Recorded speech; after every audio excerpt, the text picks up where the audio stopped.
So you have a great idea to start a subscription service, but you don't know quite what to do in order to get it going, how to get off the ground.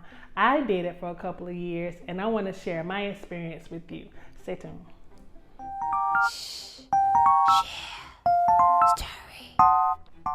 Hi, my name is Deanna, and welcome to my channel, Let's Get Wealthy Together. Today we're going to be talking about subscription services, having a subscription box. So as you all may or may not know, I own a company that did a subscription service for quite a few years until our licensor told us, they wanted to do the license, they wanted to do the subscription box themselves, and so they pulled that particular element from us.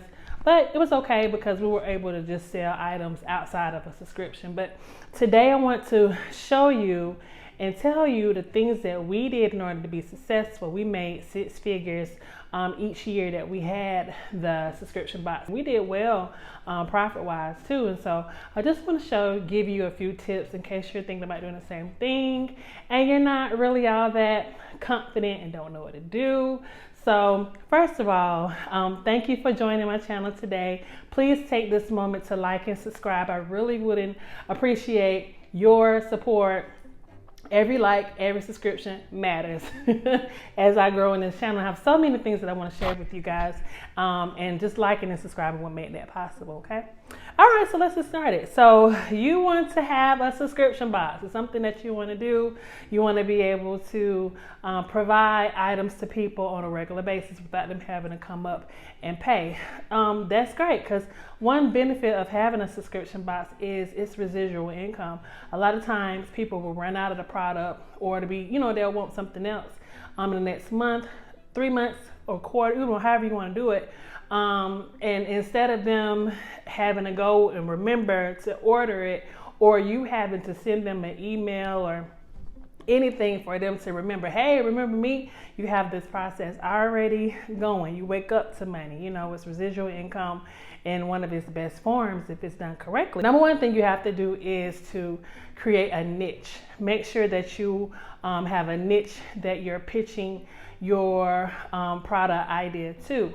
In our instance, it was the ladies that was part of a sorority, and they were all in. These were some of the people that were just inundated with the sorority, and they wanted paraphernalia for the sorority every month or every quarter. I would encourage you to also find a select of people that are very interested in the materials that you want to offer. It could be makeup, it could be hair supplies, it could be things for beards for men, it could be anything that would need to be replenished, or they may want on a regular basis. We were giving out, we were doing like t-shirt boxes and cardigans with umbrellas. We had all kinds of stuff, and it did very well. So number one thing is to find the products in which you want to put into your box. Some people may even say, oh gosh, Leon, I don't even know where I'm going to source these items from. Start with Alibaba. Start with Alibaba if you're doing some kind of clothing, and I would suggest to start with Pakistan suppliers. They can give you things at wholesale pricing if you're not doing things on your own. And if beyond that, there's different people you can private label from if you want to put your name on a product and let them make it. If it's some kind of skincare, things of that nature, there's a whole plethora of sources that you can get materials from.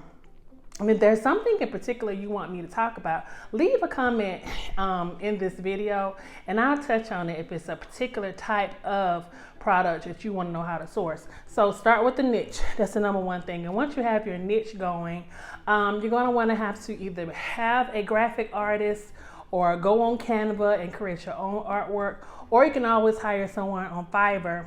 You need this artwork in order to put it on your box. Your box is gonna, when you go in and order your box, it's gonna say, hey, what do you want on this panel of the box? And what do you want on the side and the top? If you can't do it yourself, then hire someone on Fiverr, Fiverr. And the thing is, if you're going to Fiverr, make sure in the filter You select someone that speaks English.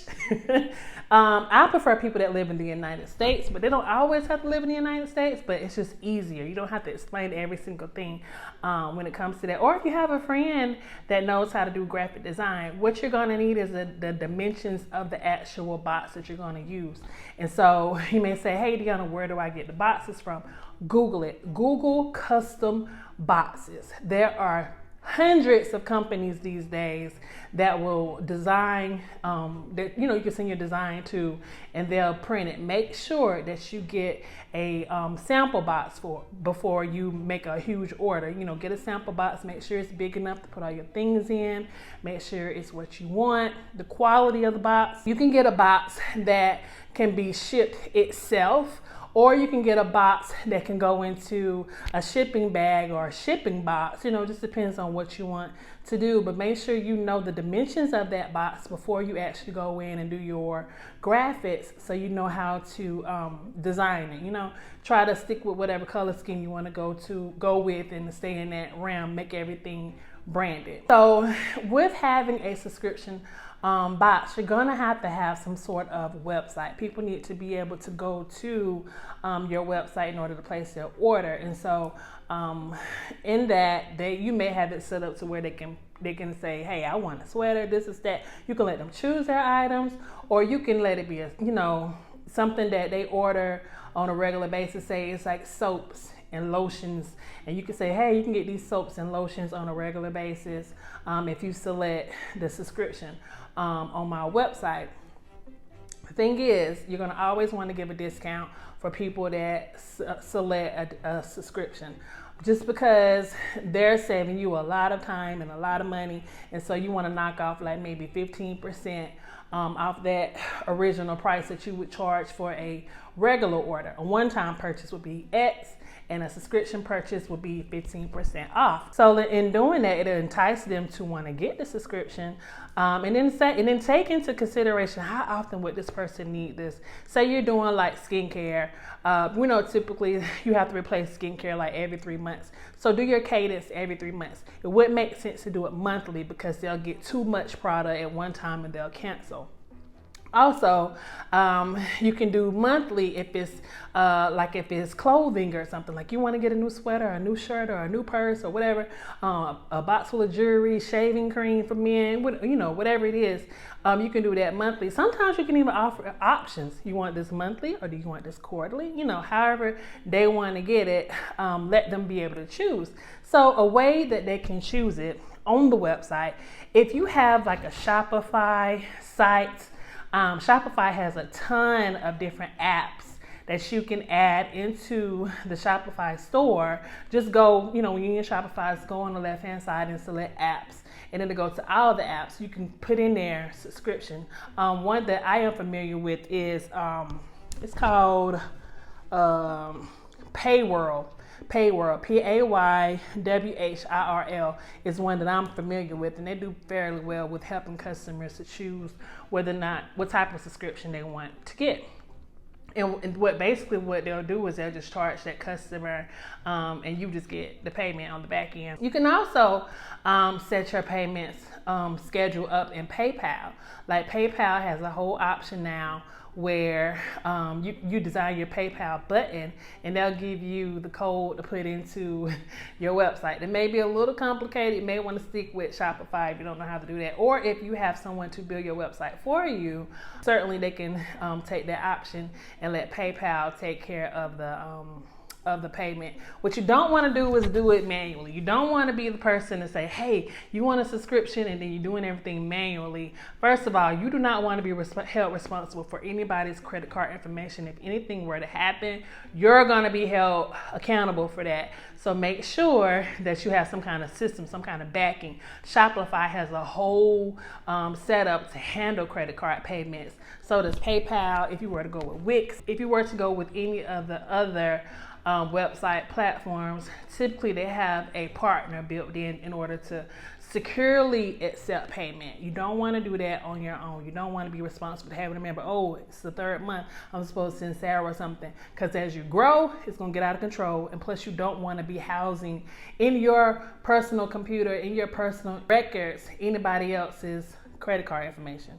If it's not secure, you can get in trouble real fast. The next thing that you'll want to do for sure is to keep a clean customer list. You want to make sure who your customers are, how to get in contact with them. I certainly do encourage you to have some sort of social media in order to get out that you have this particular product available. And social media, it's so sometimes with getting people to understand that you have a particular product, because the way the algorithm is right now, it's really hard for people to even see your things on a regular post.